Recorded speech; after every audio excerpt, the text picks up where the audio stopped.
Hello everyone, welcome back. I'm doing this three-part video on the basics of events and what types of events I would consider. So with this video, I have events that are minor, severe, and extreme. This video I will focus more on severe events. Now, last video I went over minor events such as rain, thunderstorm, snowstorm, blizzard, heat wave. You can also add your own in there, whatever, but those are the ones that I usually have that pop up. In the severe category, I would look at tornadoes, hurricanes, ice storms, earthquakes, social unrest, and the favorite, pandemic. So, looking at it, tornado. We do once in a while get hit with a tornado in Chicago.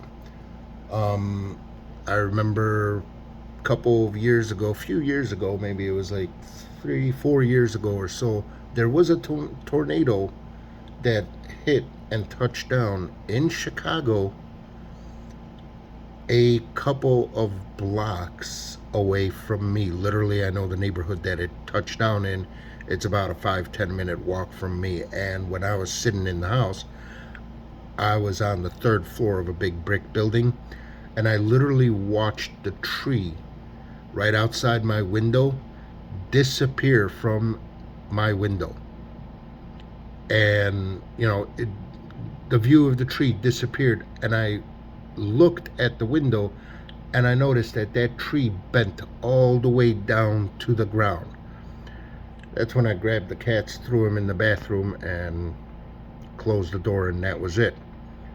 But the tornado didn't touch down anywhere near my building. It touched about 4 or 5 blocks away. But it was still severe enough. So, would I be bugging out during a tornado? No, I wouldn't. But if a tornado hit, would I need to bug out afterwards? That all depends on the severity of the damage that would be caused to my building. For example, if my building just had a couple of broken windows, no, there's no need to bug out. If my building had all its windows broken and the roof torn off and a couple of floors missing, yeah, I would have to bug out. But the thing is, I wouldn't be bugging out during the tornado. I'd be bugging out afterwards. Hurricane, we usually get forecasts coming in that, such and such hurricane is going to hit within X amount of days. And so you have X amount of days to bug out.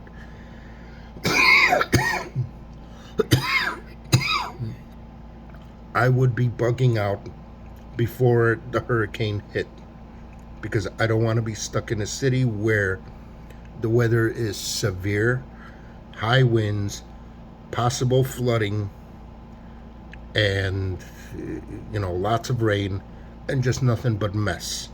The power most likely definitely is going to go out. The power most likely definitely is going to go out. You have potential for flooding, and you have lots of bad weather, and damage will happen. Luckily, here in Chicago, we've never had a hurricane hit yet. Next one, ice storm. I would not bug out before an ice storm because I don't want to get stuck in an ice storm.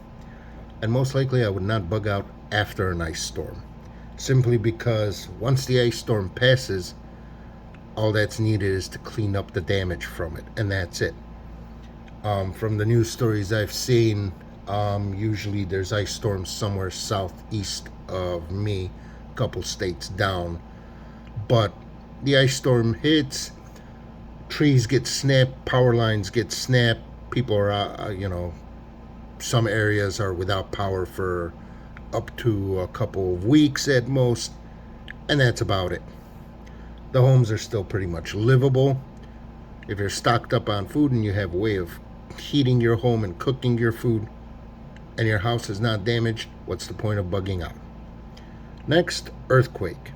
We haven't had any major earthquakes hit in Chicago, but there's no way to predict them. You can't bug out before an earthquake.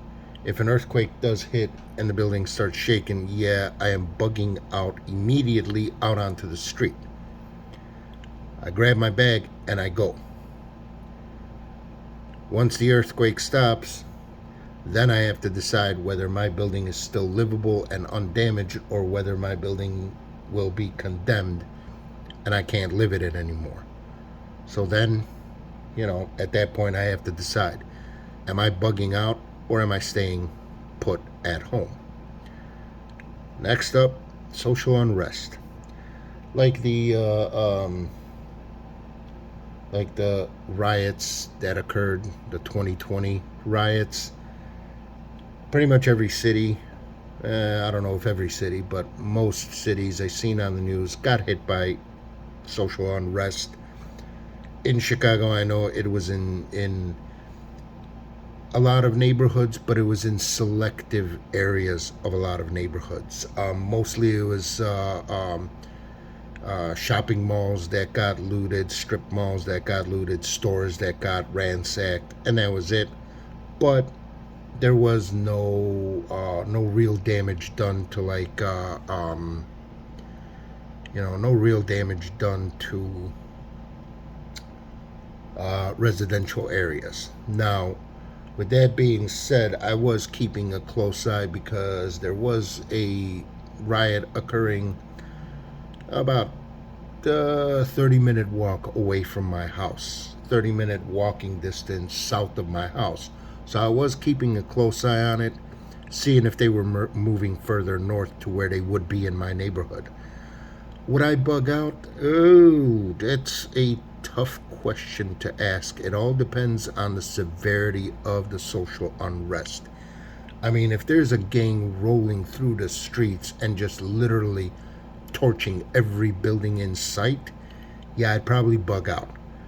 But if it's a large group of people just going through the streets and every once in a while they throw a brick through a window or something and nothing really major happens, yeah, I'd probably bug in. But, with social unrest, it's a situation that I watch very carefully and intently for any and all details just to see if it's something that justifies me bugging out or bugging in. Next one, pandemic. That's the favorite one because we've had this pandemic. With a pandemic that occurs, it's very hard to bug out and get away from the pandemic because in today's day and age, we've seen this pandemic start up in one city and go global. You can't go to any part of the world that doesn't have COVID anymore. So, pandemic, would I bug out? You know what? It all depends on the disease that is going around. If it's a pandemic of cancer, would I really bug out over that? No. If it's a pandemic of the flu, would I really bug out over that? No. The chances of me getting flu, even though they may be high, the chances of me dying from the flu are relatively low. Now, if it's a pandemic of, let's say, Ebola with a 60 to 80% fatality rate, oh yeah, definitely I would be bugging out.